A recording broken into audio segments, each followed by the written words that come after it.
encontrava ainda muita resistência, as pessoas estavam querendo prendê-lo, os poderosos religiosos da época estavam muito incomodados com o seu discurso, porque ele se apresentava como sendo aquele Messias. Esse discurso aqui a gente vai ver que ele vai falar sobre a água da vida, ele já tinha feito com a mulher à beira do poço. Ele, na realidade, repete a mesma fala.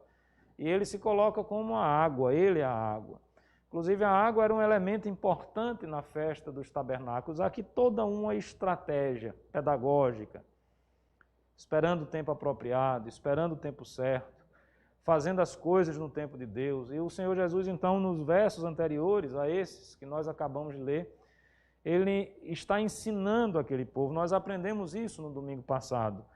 E naquele ensino de Jesus se revela, não é, o quão é incrédulo o coração do ser humano. Mesmo o dono da festa, mesmo a pessoa principal, mesmo o próprio Cristo ensinando aquelas pessoas, eles ainda resistiam. A incredulidade do coração humano como fruto do pecado é algo impressionante. Existem pessoas que escutam o Evangelho há anos, há dia após dia, mas ainda têm o seu coração inclinado para o pecado, ainda têm uma grande dificuldade de compreender, de enxergar e de perceber a verdade de Deus sendo aplicada na sua vida. Nós aprendemos também que não há quem possa deter o poder de Cristo quando Ele age. Isso é uma verdade exposta aqui de forma muito explícita nesses versículos. Se o tempo não chegou, eles não poderiam prendê-lo. Não há quem possa deter a obra do Senhor Jesus. Os homens tentaram, os homens continuam tentando nos dias de hoje deter a obra de Cristo. Eu não sei se eu falei aqui na igreja, mas ouvi esses dias num grupo de pastores, um pastor dizendo que ouviu o relato de missionários em que constata que a igreja tem crescido. A igreja, quando eu digo é a igreja cristã evangélica, consideravelmente lá no Irã. Veja, meus amados irmãos, eu estou falando de um país hostil ao evangelho, de uma nação que tem uma visão contrária ao cristianismo. E relatos dão conta também de outros países, a igreja meio que subterrânea, a igreja meio que escondida, vai crescendo, vai avançando, porque, meus irmãos, as portas do inferno não vão prevalecer sobre a igreja. Não há, nós precisamos ter isso muito claro na nossa mente, não há quem possa deter o poder de Deus. Nós vamos sofrer, nós vamos ser perseguidos, nós vamos apanhar, nós vamos passar privações e a igreja vai continuar crescendo. Obviamente que eu estou falando da verdadeira igreja. Nós vamos enfrentar pandemias e a igreja vai continuar firme e forte, porque ela é do Senhor Jesus. Ele é o cabeça da igreja. E nós aprendemos isso. Em todo esse processo, nas entrelinhas, eles tentavam, não era a hora do Senhor Jesus ser preso. E com todo o poderio que eles tinham, eles não iriam deter o avanço da mensagem do Evangelho, porque ninguém pode conter o poder de Deus. Ninguém pode deter o poder de Deus. Nós aprendemos também, o Senhor Jesus ele foi muito claro, nos versículos anteriores, imediatamente anteriores a esses que nós lemos hoje pela manhã, que o tempo de buscar o Senhor não é o amanhã, não é daqui uma semana, não é daqui um mês. O tempo de buscar o Senhor é agora. Nós precisamos buscar o Senhor. Ele diz, olha, vai ter uma hora que vocês vão buscar e não vão mais me encontrar. Não vão mais me achar. Buscar o Senhor enquanto se pode achá-lo. Nós não podemos procrastinar. Nós não podemos empurrar esta realidade para frente. A hora de buscar o Senhor é nesse momento. O Senhor Jesus, então, está fazendo esse ensino. E aí ele fecha esse ensino com um convite. Na realidade, esses textos que nós acabamos de ler, ou esses versículos, melhor dizendo, que nós acabamos de ler, eles se constituem no convite do Senhor Jesus. Se eu fosse botar um título aqui, eu ia chamar esse convite de um convite maravilhoso, esplêndido, sem igual, incomparável. um convite que sequer teríamos adjetivos na nossa língua ou em qualquer língua que possa existir na face da terra que pudesse se adequar perfeitamente a esse convite. É um convite maravilhoso. É algo que enche o coração, que enche os olhos, o convite que o Senhor Jesus faz para aquelas pessoas. Veja, irmãos, o Senhor Jesus está ensinando, o Senhor Jesus está falando, o Senhor Jesus está pregando, o Senhor Jesus está dizendo que nós precisamos buscá-lo, o tempo é agora. Ele mostra claramente por que ele veio para salvar o mundo, ele vai trabalhando todas essas questões e ele então faz um convite. Mas antes do convite, um primeiro ponto que eu gostaria de destacar para os irmãos. Veja, o texto diz aí no verso 37, que no último dia dessa festa, o grande dia, porque de fato o último dia era o dia até mais de pompa, era o dia mais especial, era o primeiro e último dia da festa dos tabernáculos, eram os dias talvez mais importantes. Lembremos, mal comparando, tá certo? Mas só para que a gente tenha essa figura na nossa mente. A gente está às vésperas das Olimpíadas, né? As Olimpíadas você tem um grande momento, que é o momento da abertura, e você vai ter também uma grande festa apoteótica no momento final. É o início e o final que fecha todo aquele momento de festejo, todo aquele momento de festa. E nesse momento, que era um momento alto, que era um dia importante, o que é que o Senhor Jesus diz? Né? Ele diz assim, se alguém tem sede, e aí ele faz o convite.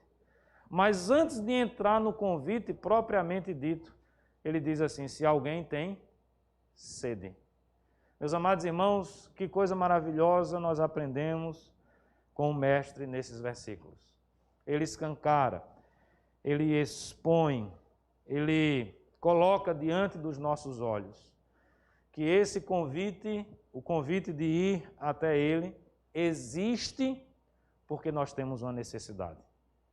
Quando o texto fala de sede, o texto está falando de necessidade.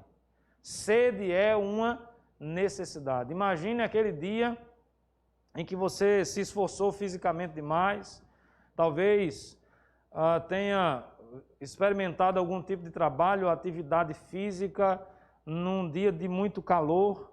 O nosso corpo tem necessidade de água. A sede, meus amados irmãos, é uma necessidade. Obviamente que o texto aqui não vai ter a pretensão de fazer um tratado biológico a respeito da necessidade fisiológica de H2O. Não é essa a pretensão. O texto não é um texto científico. Na verdade, nós estamos diante de uma metáfora. O que o texto está dizendo é que nós temos necessidades. E, em especial, nós temos uma grande necessidade. A necessidade da salvação. A necessidade de se religar a Deus. A necessidade da vida eterna. Porque nós estamos mortos nos nossos delitos e pecados. Nós estamos separados de Deus. Lembre-se, morte é separação. E nós temos então como criaturas feitos à imagem de Deus, como criaturas que foram criadas, não é, pelo Supremo Criador, a necessidade da vida, a necessidade de Deus, a necessidade de estarmos religados a Deus. Essa é uma necessidade inerente ao ser humano. Você pode lembrar do Salmo 42. Os primeiros versículos, versículo 1, versículo 2, como suspira a corça pelas correntes das águas. Assim suspira a minha alma por ti, ó Deus. A minha alma, iniciozinho do verso 2, tem sede de ti. A minha alma tem sede de Deus.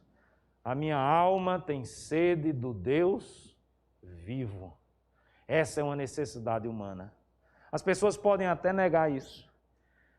Mas a necessidade humana de se religar ao Criador, meus amados irmãos, ela é uma coisa explícita. Basta, às vezes não se faz necessário nem estudar teologia. Estude sociologia, estude antropologia, estude os povos da terra, os de agora, os de antes. Perceba que nós temos uma grande necessidade da adoração a alguém, da religiosidade, de se religar a alguma coisa. Até o ateu faz do seu ateísmo uma religião. Aquele que é extremamente político faz da política a sua religião.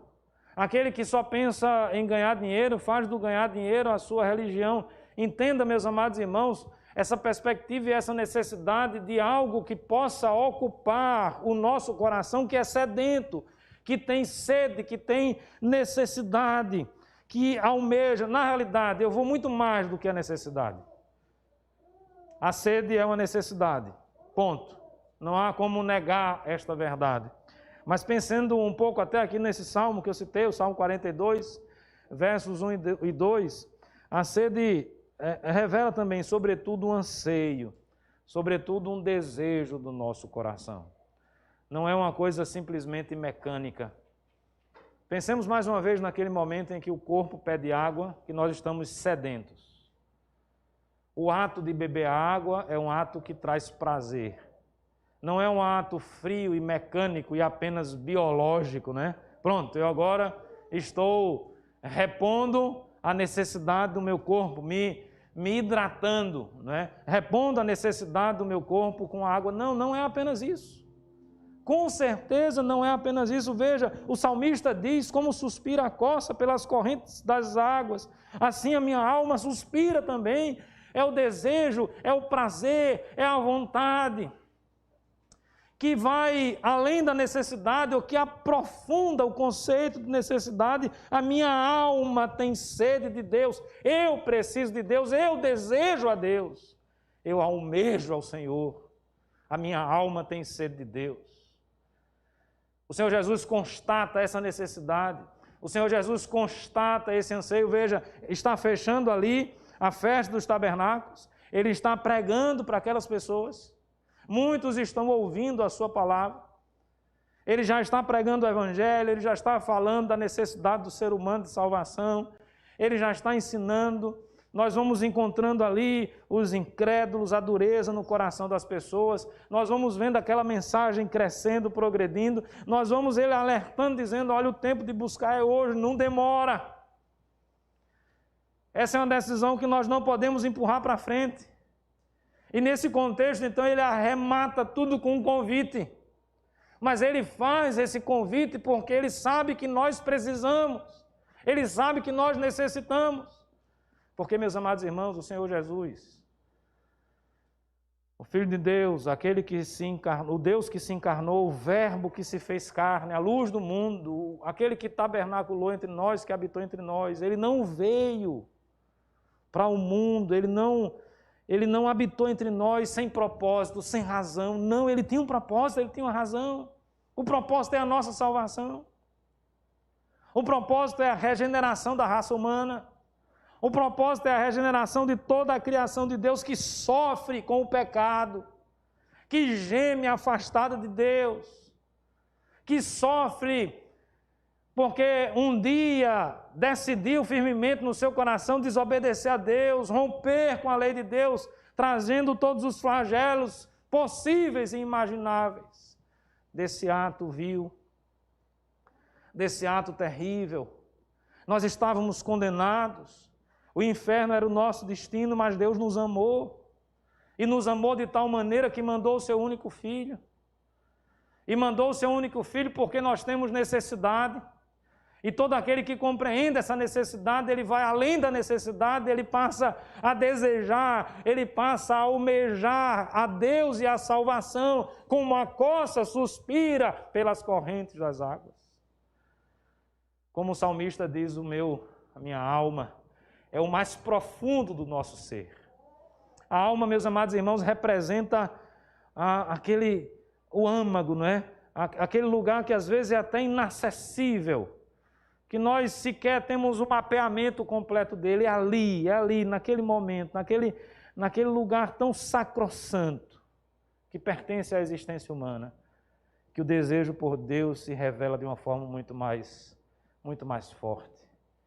E é isso que o salmista diz: a minha alma tem sede de Deus.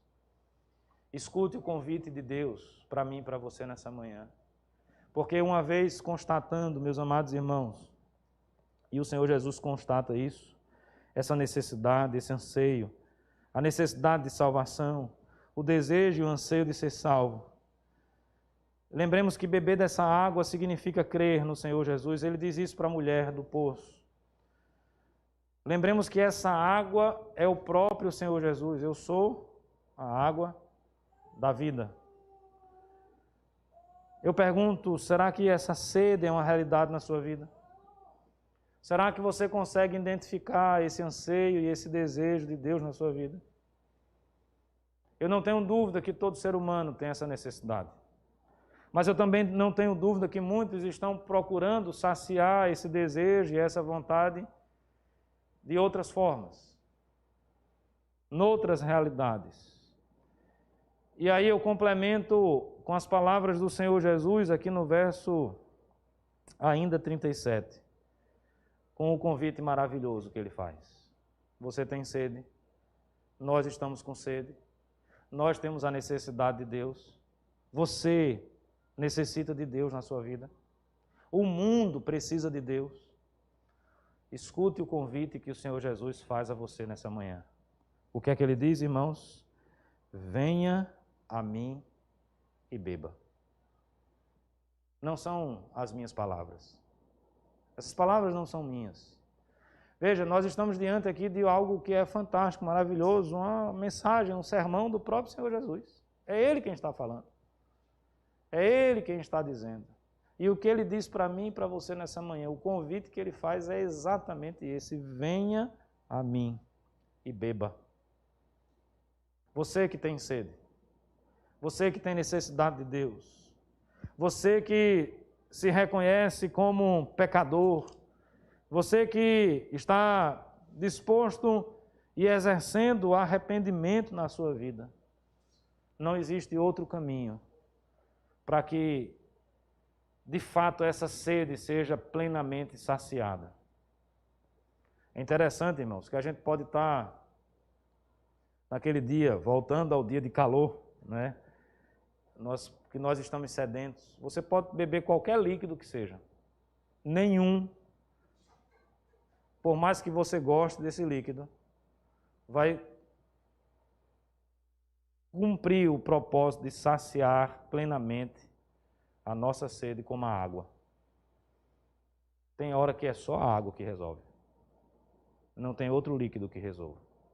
Por mais que ele seja agradável em outros momentos. Da mesma forma, não existem outros caminhos. O único caminho que sacia a nossa sede, espiritualmente falando, porque aqui é uma metáfora de uma realidade espiritual, é o Senhor Jesus. Lembre-se de Natanael, alguns capítulos para trás aí. Ele não estava procurando, ele não estava em busca. Veja, há uma expectativa, nós estamos na expectativa do Messias chegar. O Senhor Jesus interage com ele, com os outros apóstolos. E a conclusão deles é: este é quem nós estávamos esperando. É o Messias. É o profeta, é o sacerdote, é o rei, é o Salvador. Nós que temos necessidade de Deus, nós só vamos saciar essa necessidade em Cristo Jesus. E olha que coisa maravilhosa, meus amados irmãos. Ele nos convida. Veja, você não precisa forçar a porta para entrar. Eu não sei se hoje ainda existe isso, eu acho que existe. Na minha época, assim, mais de adolescente e tal, que tem aquelas festinhas nas casas dos amigos, eu não participei de muitas, não. Mas eu vou falar por alguns amigos que eu tinha na rua. Eu tinha amigos assim, colegas de rua, né? Tinha um ou dois que eram profissionais. Eles se profissionalizaram em se tornar penetras. A turma das antigas conhece essa expressão. Talvez só cringe conhece de cringe para trás, conhece essa expressão. Os mais novos não conhecem, não. Né? Era o penetra. O cara ele tinha um radar que ele caçava festa. Tem a festa ali. Ele não conhecia quem era, ele não sabia quem era, mas ele queria beber de graça, ele queria comer de graça, ele queria aproveitar as benesses da festa. Veja, quando nós vamos a uma festa, você se sente confortável se você não é penetra, se você não tem esse estilo de vida e defende essa filosofia de vida, nós nos sentimos confortáveis de ir a algum lugar que nós não somos convidados.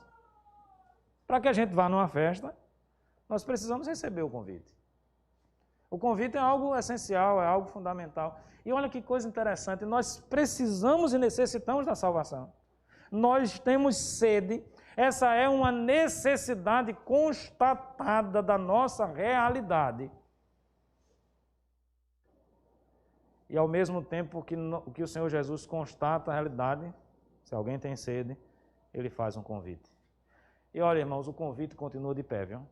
Está valendo até hoje. Esse convite aqui não tem validade. Ele não perde a validade. Na verdade, ele até tem uma validade. A validade é até o dia em que Cristo voltar para completar a sua obra de uma forma geral. Uma tipologia disso, nós poderíamos pensar na Arca de Noé. Entra na arca, está lá aberto. Vai chegar o dia do juízo final, vai chegar o dia do acerto de contas, vai chegar o dia, ou o grande dia do Senhor, o dia do dilúvio, não é? Fazendo aqui essa analogia. A arca está posta diante de nós. O convite está feito. O convite é direto. O convite é objetivo, não tem conversa, não tem meio termo. Arrependei-vos e crede. A hora é agora. O tempo chegou. Entrega o teu caminho ao Senhor. Confia nele. O mais é ele que resolve. O que nós precisamos fazer? Beber. Beber da água. Porque o convite de Cristo é esse ou não? Venham a mim e façam o quê? Bebam. Esse beber aqui significa creiam. Venha a mim, creia. Eu estou dizendo, eu sou o Salvador do mundo. Eu estou dizendo, eu sou o Filho de Deus. Eu estou dizendo, eu sou o Verbo que se fez carne. Eu estou sendo muito claro para vocês. Eu ainda estou com vocês. Vai chegar um dia que eu não estarei mais. A hora é agora, o momento é agora. Vocês estão com necessidades espirituais. Vocês estão com sede. A festa dos tabernáculos aponta para a providência de Deus. Durante 40 anos o povo foi peregrino. O Senhor Jesus está dizendo, o tempo da peregrinação chegará ao fim em algum momento. Eu inauguro uma nova etapa na história da humanidade.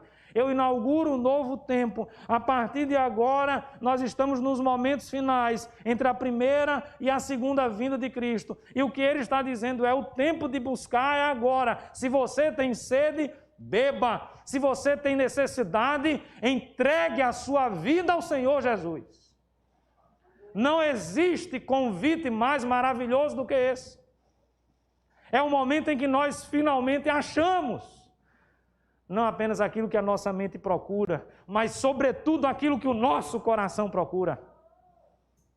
O que a nossa alma procura.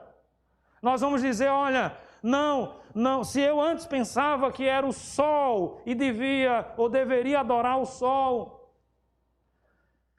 seria a salvação da minha vida, a lua seria a salvação da minha vida. Não, eu agora entendo que a salvação está em Cristo Jesus.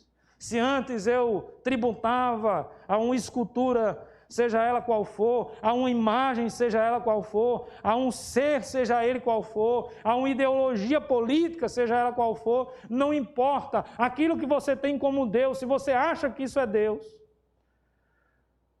e você ainda está inquieto, e você ainda está procurando, e você percebe que isso ainda não preencheu as lacunas da sua alma, são outros líquidos que você está bebendo.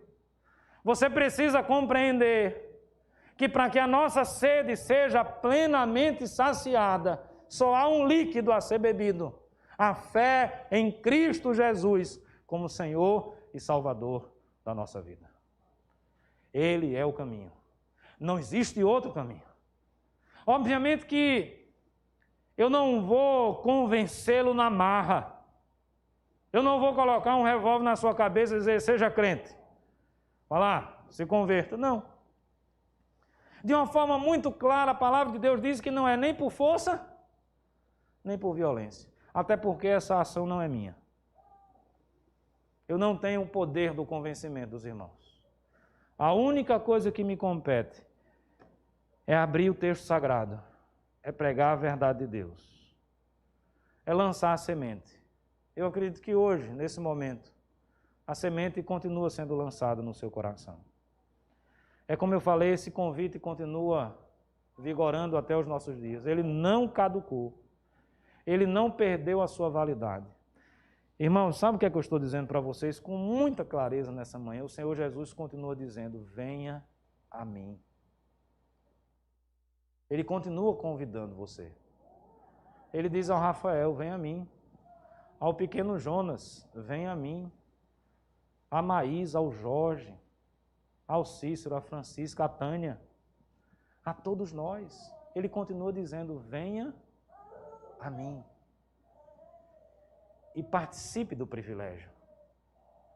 E seja salvo, beba, está disponível, está diante dos seus olhos, está diante da sua mão.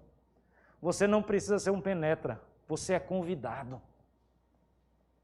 Você não precisa forçar a porta, apenas bata. Porque todo aquele que bater, a porta se abrirá. Porque ele não lançará fora aqueles que foram enviados pelo Pai para que buscasse o Senhor Jesus. Meus amados irmãos, o convite ele é maravilhoso porque ele revela a nossa necessidade. E se nós somos honestos, nós precisamos reconhecer essa necessidade. E triste do homem que demora para reconhecer essa necessidade. Ele vai morrer no dilúvio e não vai entrar na arca. Ele vai sofrer, vai padecer. Talvez ele tenha alguns momentos, lampejos nessa vida vã e fútil, passageira, né? Que nós experimentamos aqui na terra. Talvez ele até tenha alguns momentos de alegria, de prazer, de satisfação. Mas eu acredito que todos nós, em sã consciência, se pensarmos um pouco, jamais trocaríamos uma alegria passageira pelo privilégio de ter uma alegria eterna. Você já parou para pensar nisso? É por isso que o salmista disse que mais vale um dia na casa do Senhor do que 1000 dias nas tendas da perversidade. Talvez você tenha 1000 dias de alegria na sua vida nas tendas da perversidade. Mas a alegria da casa do Senhor, a alegria de ter encontrado o caminho, a alegria da certeza da salvação, a alegria da esperança restaurada, a alegria do religar-se a Deus, ela é indizível, ela é incomparável, ela não cabe dentro de nós. É algo maravilhoso. Nós sentimos talvez de uma forma assim muito plena essa alegria no dia em que Cristo transformou a nossa vida. Geralmente nós usamos a expressão primeiro amor para esse momento. Tem até uma música antiga, né, que fala da necessidade de voltarmos ao primeiro amor. Essa é uma necessidade real. É sempre bom revisitarmos o momento em que Cristo transformou a nossa vida. Porque você vai lembrar da alegria que você teve. Lembra? De que tudo se fez novo, que as coisas velhas ficaram para trás, que caíram como que escamas dos seus olhos, que você pôde compreender e enxergar a realidade da vida de uma forma diferente. Para aqueles que já são salvos, eu pergunto, meu irmão, qual foi o momento que você começou a se esquecer disso? Qual foi o momento que você começou a se afastar de Deus? Se existiu esse momento, o que você está esperando para revisitar o primeiro amor? Para restaurar a alegria da salvação na sua vida? Ou você não quer ser alegre? Ou você não quer sentir essa alegria no seu coração? As pessoas vivem atrás de alegria, ou não? Você conhece alguém que deliberadamente, eu não quero ser triste. Eu até falava antes aqui, né, da raiva. Tipo o Vincentão. Lembra lá do Auto da Compadecida? Eu quero ter raiva. Só em personagens como esse. Não, eu fiz uma opção de vida, eu quero ser triste. Eu quero viver triste, eu quero viver derrotado, eu quero viver amargurado. Essa é a minha decisão de vida, é o meu alvo. Tudo que eu fizer na minha vida, todas as estratégias que eu tiver, eu vou fazer para ser triste. Eu vou estudar para ser triste e ser um miserável. Eu vou fazer um curso superior para ser triste. Ah, eu estou querendo casar, eu vou constituir uma família porque eu quero sofrer. Eu vou casar porque eu quero sofrer. A gente pode até sofrer casando, mas o objetivo não era esse. Vocês concordam comigo ou não? Revisita o primeiro amor também. O primeiro amor agora é o primeiro amor conjugal, do amor, do namoro, das poesias, do coração batendo mais forte, do olho brilhando quando vê o amado, magrinho, arrumadinho, diferente, né? Depois de alguns anos. Lembra desse momento que os seus olhos brilhavam, que o seu coração palpitava, que você tinha prazer da companhia? E ao mesmo tempo os irmãos percebem que parece que as coisas dessa vida, que é tão rápida e tão passageira, né? Mas como nós somos tolos e bobos, como nós somos apegados a coisas sem futuro. Irmãos, não tem outra explicação não. Como nós somos burros. Me perdoe, eu estou me incluindo. Para não estar dizendo que eu estou chamando vocês de burro. Nós somos burros. Seres humanos. Porque nós trocamos o certo pelo duvidoso. Nós trocamos a verdade pela mentira. Nós trocamos uma alegria que não tem fim, não tem limite, que talvez não caiba dentro de nós por um momento de prazer qualquer. O Senhor Jesus continua convidando a mim e a você. Venha.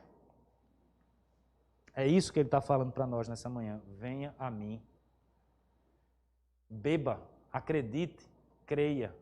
E aí eu fecho a minha fala nessa manhã, porque esse mesmo Jesus que faz o convite, ele estabelece promessas para aquele que aceitar esse convite. Vejam, se alguém tem sede, venha a mim e beba. Esse é o convite maravilhoso. Verso 38. Quem crê em mim, ou seja, quem beber, porque beber aqui significa crer. Quem crê em mim, como diz a Escritura, do seu interior fluirão rios de água viva. Não cabe dentro de nós.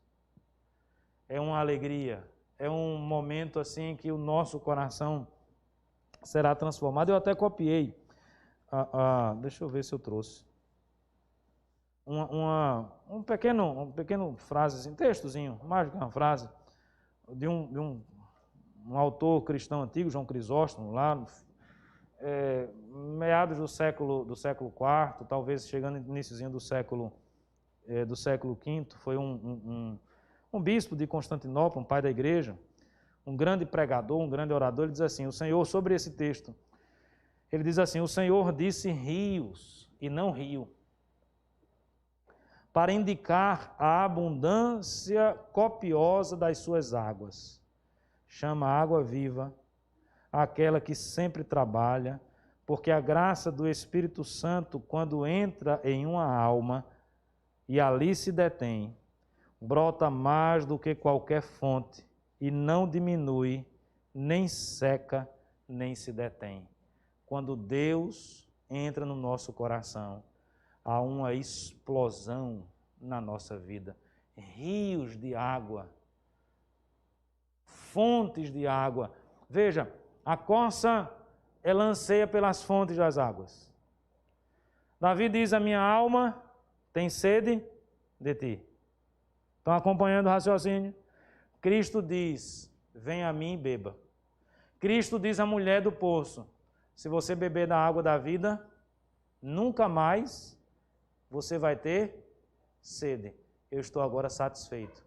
Mas é uma satisfação tão plena que não há quem possa deter essa satisfação. Esses rios continuam fluindo dentro do nosso coração. É a alegria do Senhor, é a alegria de servir ao Senhor, é a alegria de saber que, mesmo que a gente enfrente hoje a morte, nós vamos estar na presença do Senhor, porque nós confiamos nas suas promessas. O mesmo Cristo que nos convida a entregar as nossas vidas em suas mãos, a crer, a beber dessa água, ele diz, no dia que nós bebermos dessa água, a nossa vida será diferente, a nossa vida será transformada. Agora, rios de água viva vão brotar do nosso coração, as fontes estarão dentro do nosso coração. Ele vai falar nos versículos subsequentes, né, sobre a descida do Espírito Santo. O poder de Deus vai agir na nossa vida, através da nossa vida, outras pessoas serão alcançadas pela mensagem do Evangelho, e a igreja cresce, e a salvação aumenta, e a luz brilha no mundo, porque Cristo nos salva, porque Cristo nos abençoa, porque Ele é a razão da nossa existência. Não há quem possa conter o poder de Deus. E agora não é mais uma busca por coisas externas. Eu estou tão triste hoje, deixa eu me alegrar fazendo isso, fazendo aquilo. Não, eu estou tão triste hoje, mas a alegria do Senhor está dentro do meu coração, trabalhando na minha alma. Não é um rio, como diz João Crisóstomo, são rios. É uma bênção muito grande, irmãos. É algo muito maravilhoso. Eu pergunto, você não quer participar disso? Você não quer sentir essa alegria, esse prazer no seu coração? Talvez nessa manhã você possa pensar, pastor, eu até entendo tudo isso que o senhor está falando, compreendo, sei que é tudo muito bonito, mas meu coração continua duro. Parece que não move nada dentro de mim. Como se você não tivesse sede. Como você não tivesse esse anseio. Experimenta algo. Esse convite agora quem faz sou eu. Feche seus olhos. Ora. E pede a Deus que Ele transforme o seu coração. E você vai saber o que é que vai acontecer na sua vida. Agora você precisa tirar essas resistências. O Senhor Jesus convida. Isso aqui não é apelo. Porque se o Senhor Jesus apelasse, significava que Ele é quem precisa da gente. Que Ele é quem está desesperado. Obviamente que eu não compartilho da ideia de se fazer apelos emotivos e emocionais para que as pessoas possam entregar suas vidas a Cristo. Não. Nunca fiz isso, provavelmente não farei até o final da minha vida. Só se for convencido de algo diferente. Agora, convite o Senhor Jesus faz. Eu não posso deixar de convidar se o próprio Senhor Jesus convidou. Ou quando Ele diz assim, vem a mim, não é um convite. É um convite ou não é um convite? Esse convite continua valendo para nós. Ele está dizendo para você, para mim, exatamente para nós nessa manhã, venha ou venham a mim e bebam. As promessas estão diante de nós. Podemos até passar por aflições, por sofrimentos, mas esses rios fluindo do nosso coração, inundando a nossa vida, trazendo paz ao nosso coração, sempre existirão. Ontem, numa meditação aqui na reunião do Sínodo, o reverendo Paulo lá de Palmeira fez menção ao texto do Salmo 3. Um salmo bem interessante. E uma das coisas que chama a atenção naquele salmo, Davi, angustiado por conta da perseguição do seu filho, não era uma perseguição simples, não era uma angústia simples, uma angústia muito complexa, um filho contra o pai, respirando da possibilidade de morrer, tantas coisas em jogo naquele momento. Ele disse que deita e pega no sono. Sem a paz química. Ele não precisou, não estou aqui incentivando os irmãos que têm medicação receitada a abandonar isso. Não, pelo amor de Deus. Não vou fazer esse disparate e agir com essa irresponsabilidade. O que eu estou dizendo é o seguinte, o quadro ali apresentado não era um quadro simples, era um quadro complexo, era uma angústia real, era um sofrimento real, mas ele consegue dormir. Meus irmãos, vamos ser sinceros. Quando nós estamos angustiados, quando nós estamos preocupados, Quando nós deitamos a nossa cabeça no travesseiro e essas preocupações vêm, não é difícil. Talvez a gente até durma pela exaustão, pelo cansaço, porque o corpo não aguenta mais. Mas naquele momento, a mente vai, não é? Vai trabalhando. O corpo parou. O corpo desacelerou total. Está inerte. A mente não. A mente está visitando as coisas do passado, repassando tudo de novo, está projetando falas de futuro, ações do futuro, e a gente está pilhado e ligado. E o sono não chega, e o sono não chega, e o sono não chega. Porque a angústia tomou conta do nosso coração, porque a preocupação tomou conta do nosso coração.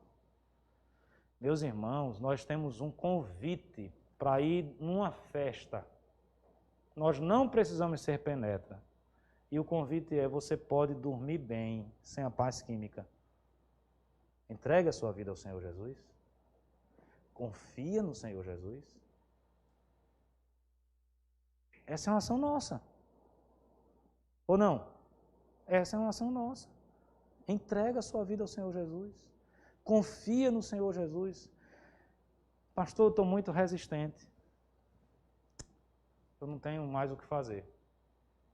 A única coisa que eu posso dizer para vocês é que o Deus que eu sirvo, Ele cumpre as suas promessas.